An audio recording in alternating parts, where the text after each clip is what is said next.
아브라함이 가졌던 하나님의 약속에 대한 믿음, 하나님의 말씀에 대한 믿음입니다. 첫 번째, 아브라함이 믿은 하나님은 죽은 자를 살리시는 하나님입니다. 기록된 바 내가 너를 많은 민족의 조상에 세웠다함과 같으니 그가 믿은 바 하나님은 죽은 자를 살리시며 없는 것을 있는 것으로 부르시니시라. 지금 자기와 자기 아내가 생식 기능이 완전히 죽은 자 같아요. 지금 이 죽은 것 같은 내 몸도 살리시는 하나님이라는 걸 믿었다라는 거예요. 아브라함이 이 믿음이 다른 곳에도 나옵니다. 아브라함이 100세에 드디어 아들을 낳고 금이와 오기와 잘 키웠습니다. 하나님께서 어느 날 갑자기 말씀하시에요. 네 아들을 모리아산에 가서 번제로 드려라. 이삭을 통해서 수많은 아브라함의 후손이 일어날 거라고 약속했잖아요. 그러니까 약속에 의하면 살아야 되기 때문에 번제로 드려도 약속 때문에 하나님이 능히 이삭을 죽은 자 가운데 살리실 걸 생각했다라는 거예요. 약속 때문에. 그러니까 눈에 보이는 것보다 약속을 믿었다라는 거예요. 두 번째 가졌던 믿음, 없는 것을 있는 것으로 부르시는 하나님.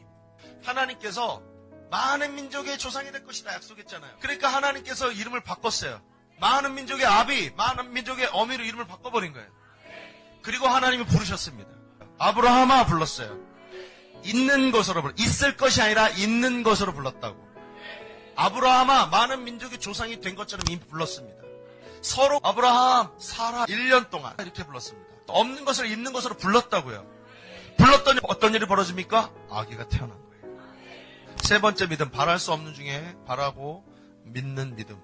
바랄 수 없는 중에 어떻게 믿어요? 바라고 믿어야 돼요. 바라보면 믿을 수가 있다니까요.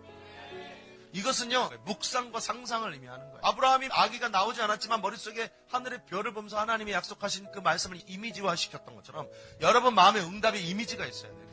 네 번째 믿음, 알고도 믿는 믿음. 지금 현실을 믿을 거냐, 하나님의 비전과 약속과 말씀을 믿을 거냐, 선택이에요. 나는 알지만 끝까지 말씀 믿고 끝까지 내가 없는 것을 있는 것으로 부르고 끝까지 상상하고 간절히 소원하겠다.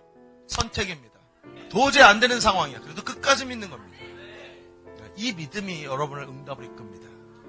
마지막 다섯 번째입니다. 의심치 않고 확신하는 믿음. 알고도의 믿음을 가졌습니다. 알고도의 믿음을 가져서 선택은 하긴 하는데 현실이 안 바뀌면은 믿음이 떨어지고 눌리죠. 하나님의 약속을 의심하지 말아야 되는 거예요. 의심하지 않고 견고하게 약속에 서 있어야 돼요.